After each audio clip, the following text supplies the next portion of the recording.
ఆవకాయ దిద్దిన కాపురంలో మరి రెండో భాగం విందామా? కోదండం కోమల నారాయణని వెంట తీసుకుని పక్క ఊరి చేరింది. ఆ సరికే నల్లరామూర్తి బండిలో కాయలతో కావలసిన సామాగ్రితో రెడీగా ఉన్నాడు.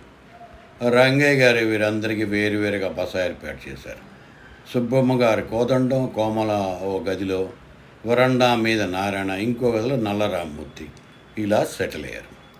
ఎంత లేదన్నా వారి అడిగిన ఆవకాయల పరిమాణానికి వారం రోజులు పడుతుందని సుబ్బమ్మ గారు వంట వార్పు కూడా అక్కడే ఏర్పాటు చేసుకున్నారు. ఒకరోజు రాత్రి అర్ధరాత్రి కోమలికి బయటికి వెళ్ళాల్సి వచ్చింది.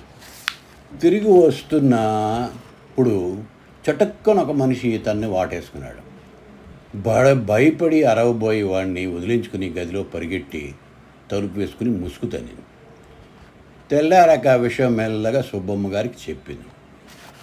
వెంటనే సుబ్బమ్మ గారి కోపం తారస్థాయికి చేరింది.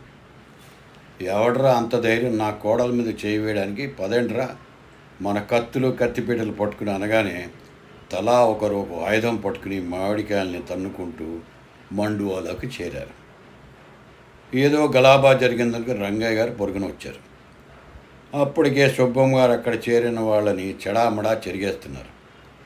విషయమంతా విన్న రంగయ్య గారు సుబ్బమ్మ గారితో, అమ్మ శాంతించండి, ఈ రేపటిలోగా పనిచేసిన విధవని మీ ముందు ఉంచకపోతే మీరు ఏమైనా చేసుకోవచ్చు అని ఆవిడ్ని శాంతిపరిచాడు.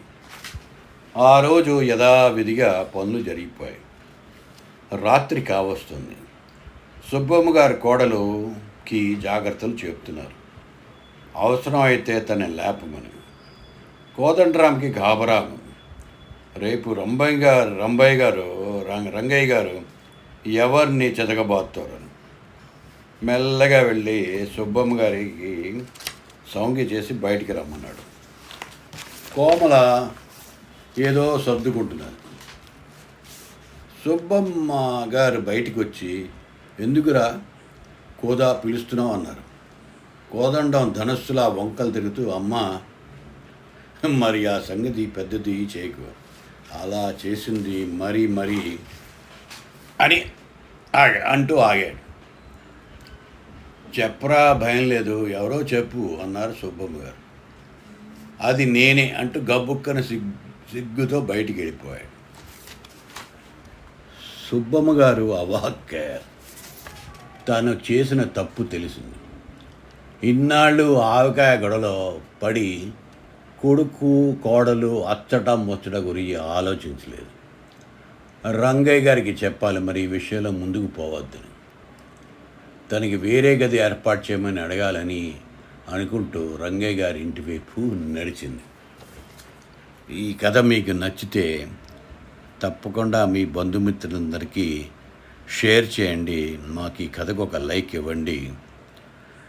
మన ఈ ఛానల్కి మీరు సబ్స్క్రైబ్ చేయదంటే సబ్స్క్రైబ్ కూడా చేయండి. ఇలా చాలా మంచి కథలు మీ ముందుకి మేము తీసుకుని వస్తాం.